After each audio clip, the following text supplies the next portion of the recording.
He says it's incredible that they gave us back our life. It's amazing that at 700 meters down, without seeing us, face to face, he says, they rescued us. They are images forever seared into the American consciousness. Two of the nation's greatest cities faced with unprecedented tragedy. In New York, it was the hatred from terrorists.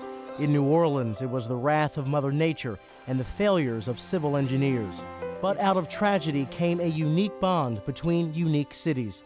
But the stories of Ground Zero and Katrina are now stories of recovery and rebuilding.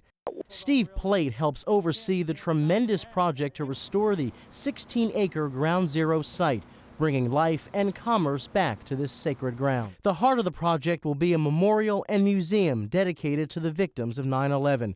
Artifacts from that day will be on display, and the names of the victims will be engraved around 30-foot waterfalls built in the footprints of the collapsed towers.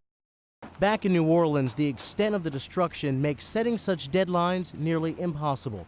The recovery here will last several more years, if not decades, and about a fifth of city residents are still displaced. Billions of recovery dollars are at work, and the tourism industry is rebounding. About 80% of residents are back. Levees are being repaired. Civic activism and volunteerism are high. Political reforms in motion, and neighborhood redevelopment slowly taking shape. What happened in these cities will never and can never be forgotten. But new chapters are now being written. And though they may be very different towns, New Orleans and New York will always share a common bond and a common theme: resilience and rebirth. We have a true passion about what we do every day, and I feel the bond with New Orleans. I understand what they're going through, but look at what they're doing, and look at what we're doing. Just last month, the country paused to remember the 5th anniversary of Hurricane Katrina, a storm that forever changed the Gulf Coast. And to mark the anniversary through art, the stories of Katrina survivors have come back to the stage, not only in New Orleans, but also right here in New York. Whether it's pride, leave me my thoughts, my words, and my voice, so I can testify for the love I have for my people. or abandonment.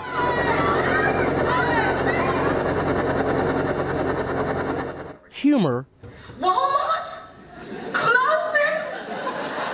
or an aching sense of loss. We watched as the storm took my home, my livelihood, my friends. These are the stories of New Orleans women, all survivors of Hurricane Katrina. What our story does, it allows people to put themselves in our shoes. Playwright and activist Eve Ensler brought the play back this month in New Orleans and in New York for Katrina's 5th anniversary. Women really, in particular in New Orleans, but really everywhere, always keep the world alive after disasters, after conflict. Jan began the grueling 15.5-mile swim she has been training 4 to 6 hours a day to finish.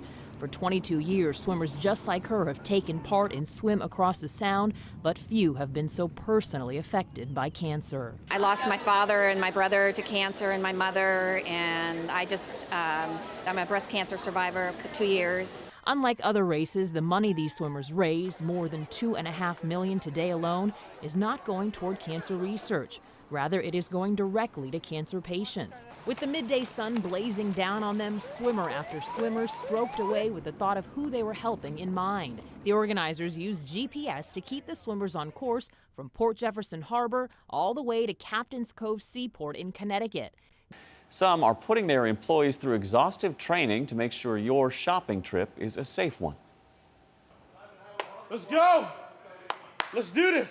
Andy Cruz has been wearing the Best Buy blue shirt for about a month, but today his mind is on a different color. We're getting ready for Black Friday. I was a bit nervous. Cruz and hundreds of his fellow employees $15,000! in training for the Super Bowl of shopping. On this night, it is all staged, but this morning it will be for real as thousands pour into this New Jersey Best Buy. And this isn't just another corporate team-building exercise. It is serious business. Last year, a Walmart worker was killed and 11 customers injured in an early morning stampede. Learning the city ain't easy. Here's a behind-the-scenes look now at my transition from the Big Easy to the Big Apple. In my new home of New York City, they say that everything is here. The question always seems to be, though, how do you get there? I don't even know where I am right now. Tourists and newbies like me are pretty conspicuous in the Big Apple, especially when it comes to navigating this sprawling maze of subways, buses, cabs, ferries, and railroads. You're just gonna get lost and deal with it, that's all. We started the day with a more scenic option, a pedicab ride through Central Park. The amazing diversity of New York did slow things down just a bit. Oh, sorry, my English is bad. The pedicabs sometimes leave the peacefulness of the park to fight their way through the bustling logjam on city streets. A 10-minute ride and $40 later, we hopped off, took some time for a short break, and then plunged into the city's legendary subway system. A stranger in a strange land, for sure. Really pay attention to the signs and just ask a lot of questions. And so who's the best person to ask if I feel like an idiot down here? Someone reading a newspaper or talking on a phone, because you can tell they're from New York. Sorry. No way? No. I guess there are always a few exceptions. Here in New York, there's never really an excuse for an empty stomach.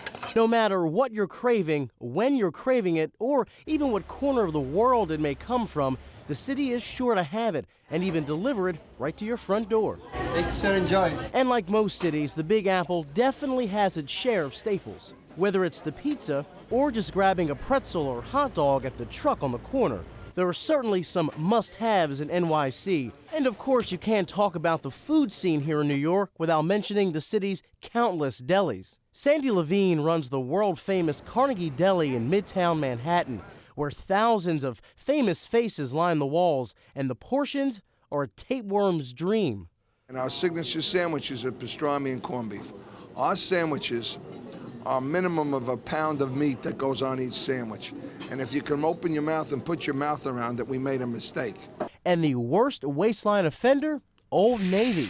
Their 36-inch dress pants come up 5 inches light with an accurate measurement of 41 inches. So we took to the streets to see if men have ever been suspicious of all this vanity sizing. Well, I noticed that from one brand to another it is different, but not that from one store to another it is different. But these waist-size white lies are no laughing matter. A report recently published in the Archives of Internal Medicine shows that men with waist sizes of 47 inches or bigger have a greater risk of dying from a health-related issue. So if you think your pants measure out between 42 to 47 inches, you might want to take a tape measure with you the next time you go shopping. That is pretty fascinating. I'd rather just be lied to. I'm fine.